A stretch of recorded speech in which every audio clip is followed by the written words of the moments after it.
country cooks. It's Chris and Tammy with Collard Valley Cooks. And today I'm going to show you how to make a banana pudding homemade from scratch, fast, and it's going to be a small batch.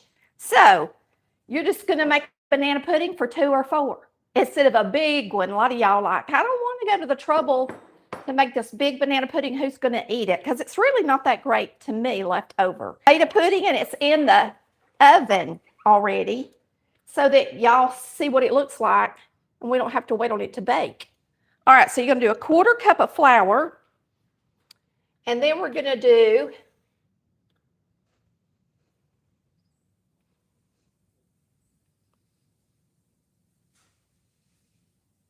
a 1/4 cup of sugar. Now I'm actually throwing in a little bit. Actually, I don't have to. Okay. We're going to be using, you're just going to whisk that up a little bit. This is so easy. We're going to be using a cup of milk. And you can go a little extra on it if you want to. It's not going to hurt nothing. We're going to crack a couple of eggs.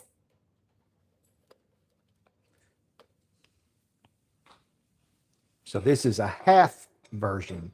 Yes. Of our. Okay. So we're going to put our whites in here. You want to make sure and not get any yellow in the whites. Now I do want to make a big meringue. So I'm going to add more egg whites to this than I actually, or more eggs to it than I need. And that's so that I can have a better meringue for the top, okay? So it'll just make the pudding more rich, is all it's going to do. And then you'll have a nice, a nice meringue to cover the top. Because 2 eggs are not going to make a meringue. Matter of fact, I'm going to throw an extra one in there just to make a pretty, I'm going to get a, well, yeah. I'm going to throw an extra one in there. Y'all know I got chickens and I got so many eggs, I don't know what to do with them all. So we're going to make it even prettier. Y'all don't have to do that step if you don't want to. All right, here we go. So easy. Now, we are going to mix this up. We're going to add the yolks to it.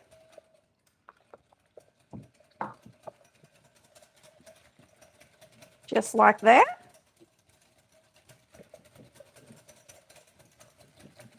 That's all there is to it. Oh, I think I'm supposed to put a dash of salt in it. And then you're going to put just a dab of butter and vanilla in it when it comes out of the microwave. Now, Daddy ain't going to know you didn't make this on the stove. He's going to think you did because it's going to taste just like Mama did. I promise. I don't think he's going to care. Oh, he's going to be so happy that he's just going to be like, oh, my goodness. All right, so we're going to put this on 2 minutes to start with.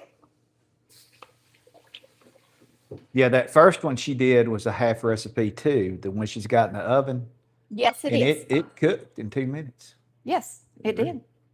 All right, I'm just going to get this out so I don't forget to put it in there. Make sure you get out your vanilla and your butter or you'll forget to put it in your pudding every time, okay? Now we're going to start the meringue, and it takes longer to make the meringue than it does to make the pudding because the meringue has to beat.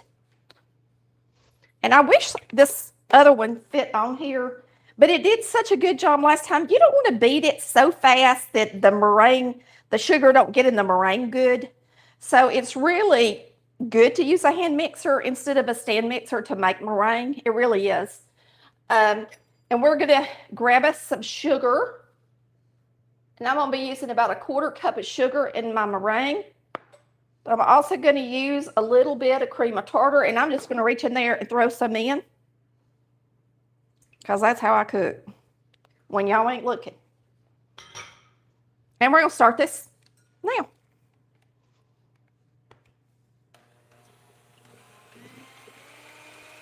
Once it starts getting frothy and foamy, then you can start adding your sugar a little bit at a time and your cream of tartar. But you want to get a nice foam on there first, like that. See how pretty that looks? Now we're just going to add our sugar a little bit at a time. All right, there we go.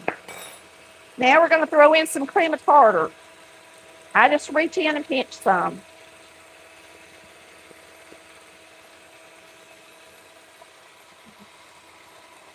And you can measure it if you want to. That's all there is to it. Now let's go check on our pudding. And then we'll finish this up while the pudding finishes up. I'm going to bring it over there because I got to get my whisk. Oh, okay. Is my whisk laying there? Yeah. Yep. So you can see this pudding, and it has started to get thick a little. You want to take it out and whisk it so it doesn't get lumpy from the flour, okay? So we're just going to whisk it a little bit. Whisk it really good. It was funny. Amy's boyfriend was over here the other day, and he was making the lemon bars. And you really have to do a good job whisking. And he was just doing like this. And I was like, let me teach you how to whisk. I mean, you really do need to learn how. And you pick up your whisk. You actually pick it up and put it down in there fast, over and over. And it's good to do it over the sink. And that way, if you splatter, it goes in the sink. So I was teaching them all kind of stuff the other day while they were cooking. I'm going to put that on a minute. It's probably going to get too thick, and if it does, all you got to do is add a little bit of milk to it.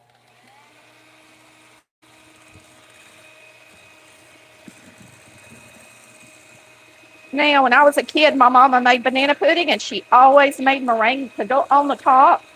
And a lot of y'all, if you don't like the meringue, a lot of you don't, you can make some, get out the Cool Whip, or you can whip up some whipping cream. Okay? Or you can just eat it. Yeah, Because it's good. regardless. The pudding's good just by itself. Without nothing. I don't know. There's something about having warm banana pudding out of the oven after the meringue. It's gotten nice and toasty. There's just something good about it. We just can't beat it, y'all. We're almost done with this already. You see how fast that was?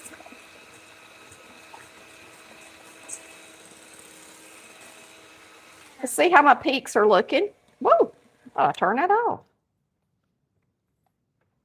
Stiff peaks, look at that. Mm-hmm. Just like that, y'all. We got banana pudding.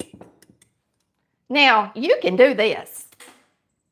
And you won't have a lot to eat. So you can't indulge too much. Now, let's put it together.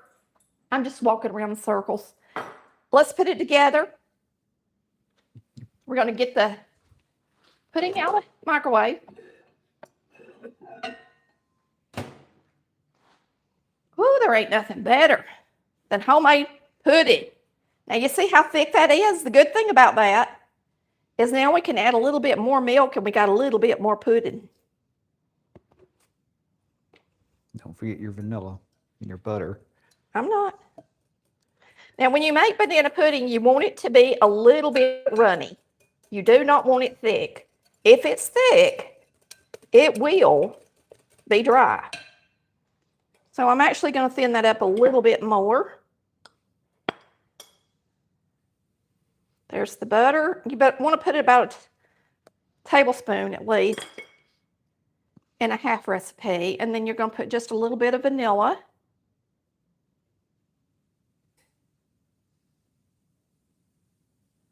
Okay.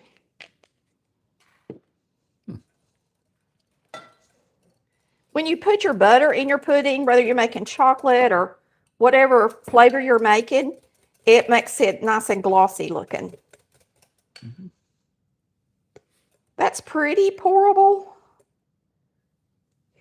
And that's how you want it. But I think I'm just barely going to put a little bit more in it because, believe it or not, this is going to thicken up some. Not a lot, but a little. And I just I don't like dry banana pudding. Just don't. Okay? So you're going to take half of this and pour it in here. And they're going to ask what size that is.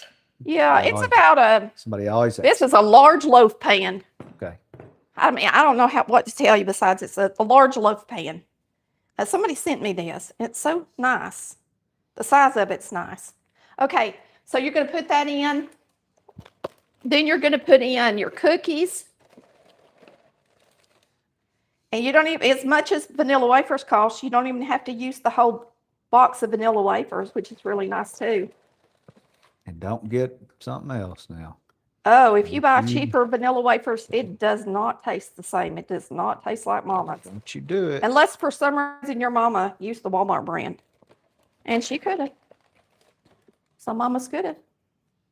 Not impossible. All right, we're going to use 1.5 bananas. And you can put more bananas in there if you want.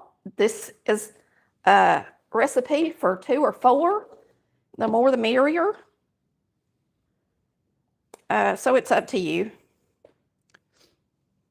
So this is banana pudding. It's not banana flavored pudding. No. Now listen, let me show you something. And this is not mandatory, especially if you make this the day you eat it, and you should make it the day you eat it. And if you don't make it, but if you're making it early, it's good. Okay.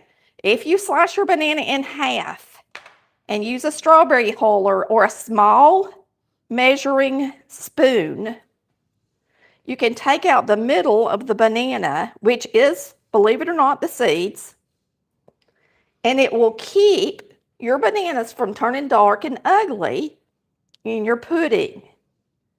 And a lot of people won't eat it just because they look at those dark bananas and they're like, ooh, that looks nasty.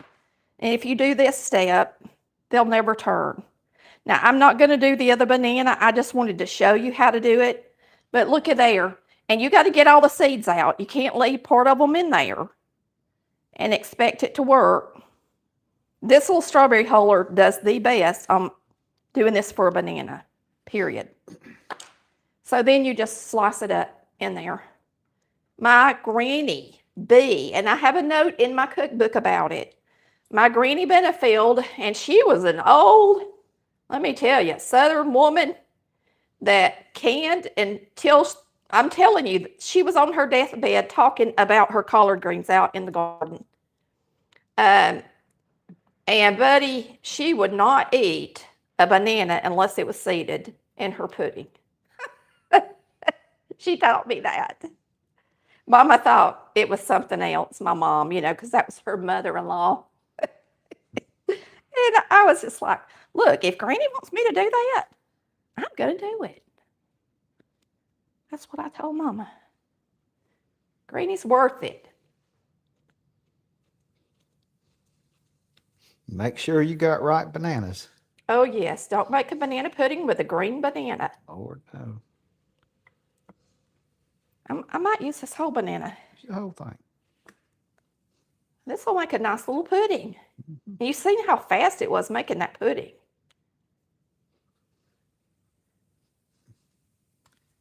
That do it. All right. Let me just get up my mess a little.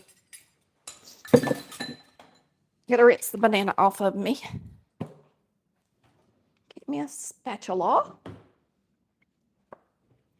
All right, let's get this pudding in here.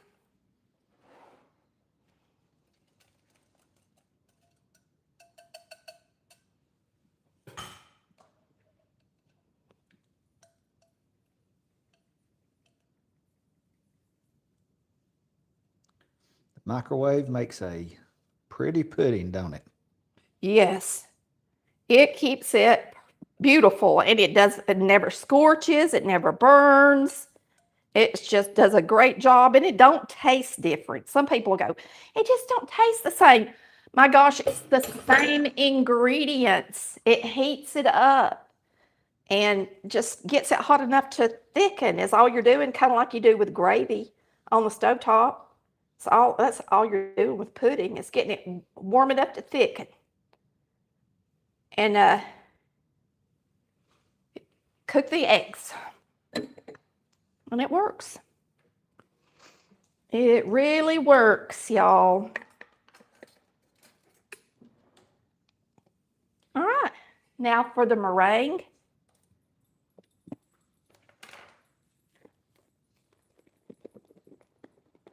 Let it sit there too long.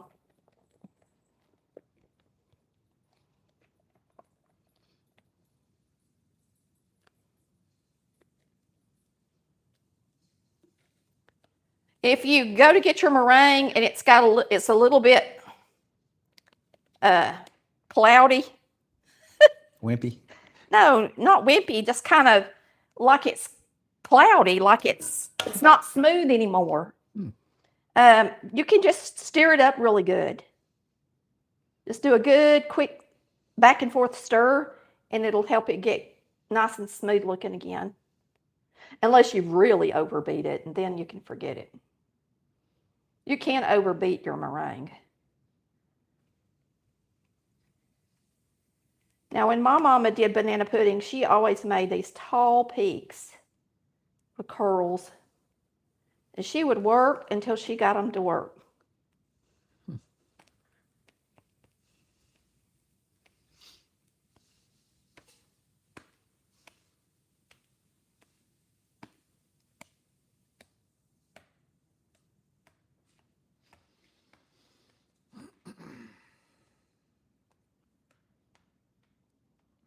That's all there is to it. Pretty, ain't it? And you can take a cookie and crumble it on the top if you want to. We got to get this one out of the oven and give them, taste it for y'all. That's optional, of course, the cookie part, but it just kind of adds to it. All right, let's get ours out of the oven.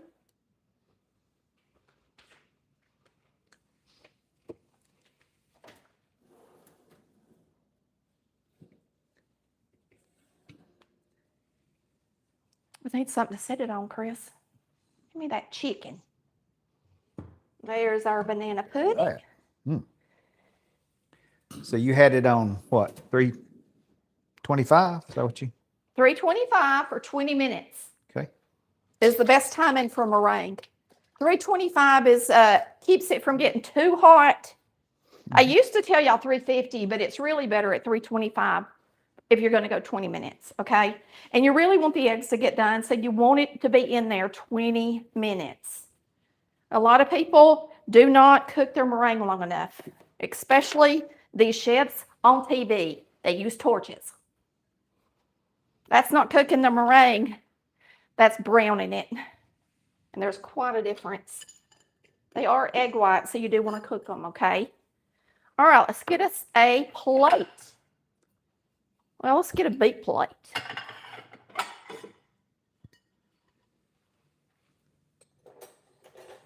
And remember, you don't have to make the meringue as big as I did. I just have to make it big to make it pretty for y'all, okay? All right. Go ahead and show them a close-up, Chris. I told him he could get a little closer to the camera while we're live, like he used to when we were in St. Mary's.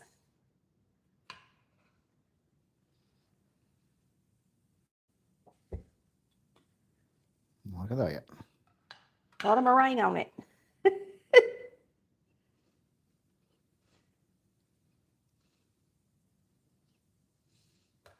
It's still hot, so it looks thin, but it's hot, okay?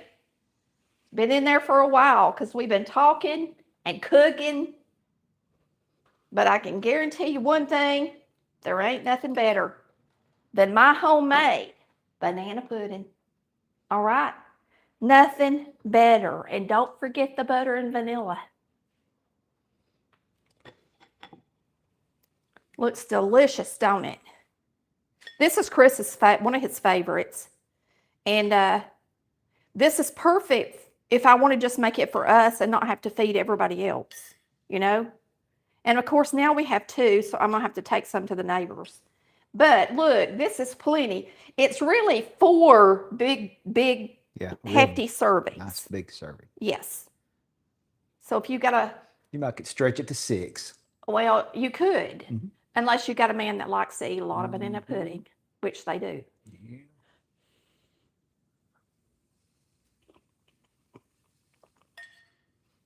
Tastes just like mama's.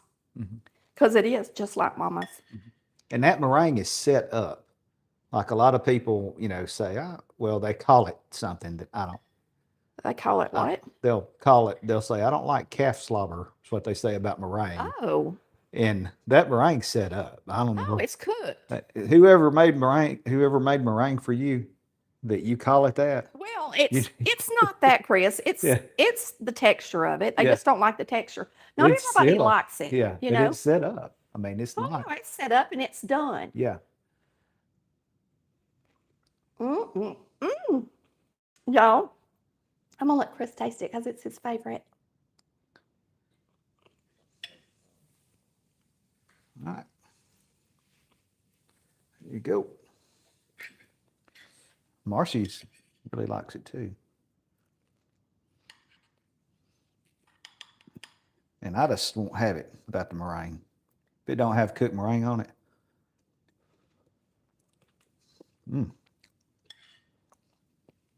Woo! Yeah, Chris will not eat it unless I put meringue on it. He absolutely will not. And I asked him tonight, I said, can I make one with whipping cream and one with meringue? And he said, well, I want you to show him how to do the meringue, and I have to have meringue on mine. And I said, well, all right, then we'll make them both with meringue. I hope y'all have enjoyed watching. Remember, it's in our Master Cookbook, recipe number 362. We hope you've enjoyed our live video.